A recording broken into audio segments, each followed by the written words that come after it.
The Z66X is a budget box that I was really looking forward to having a look at.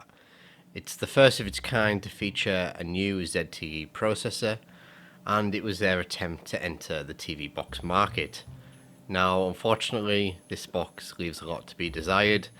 It's nothing what I was expecting, and quite frankly, it's very, very poor.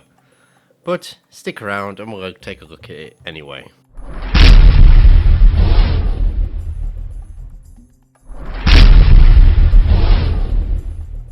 So I was really looking forward to doing an unboxing and a complete review for this, but I think I'm pretty much going to just skip most of everything, basically because I couldn't get this box to work properly at all.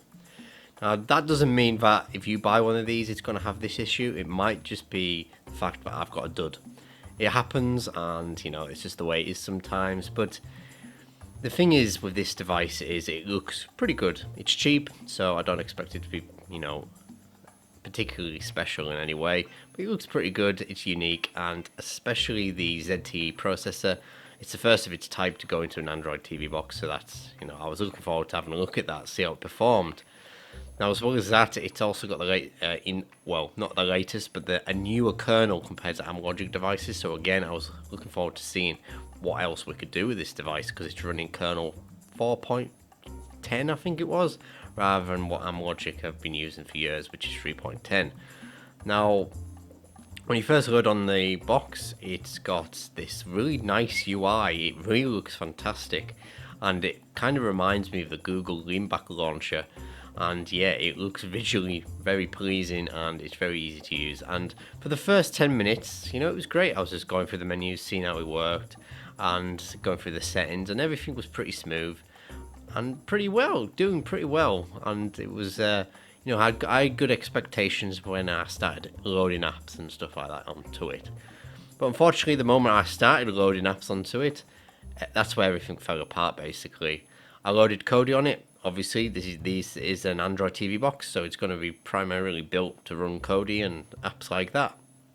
But no, the UI of Kodi was very slow, it was very laggy, and it actually just kept crashing as well. It kept on giving me this Kodi stop responding error. Now, I kind of expect boxes to do that every now and again. It's just the sort of thing we've kind of become used to here at the MXQ project, and I'm sure you at home, if you've ever had a cheap Android TV box, you probably experienced this yourself.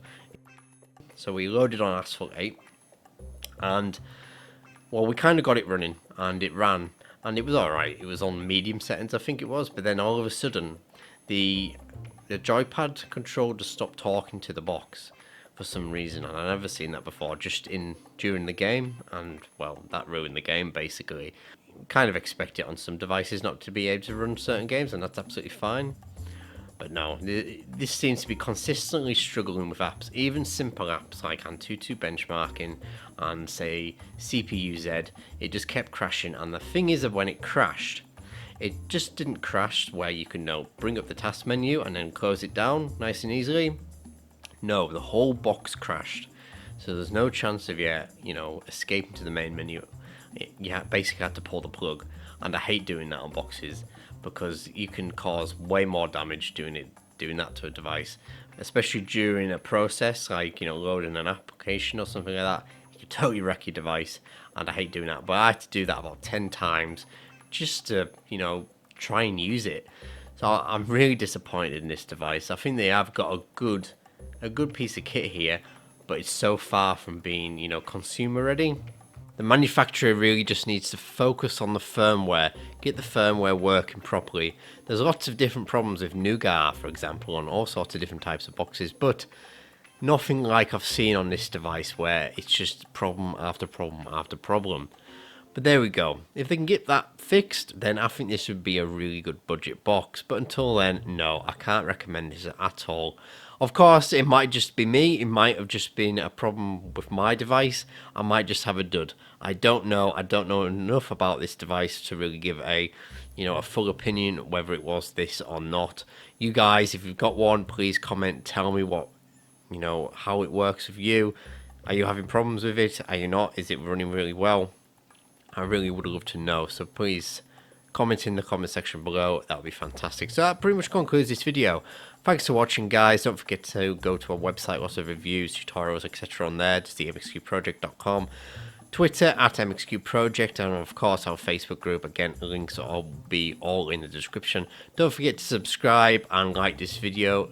Of course, if you didn't like the video, you can give me a dislike as well. That's absolutely fine. And we shall see you in the next video.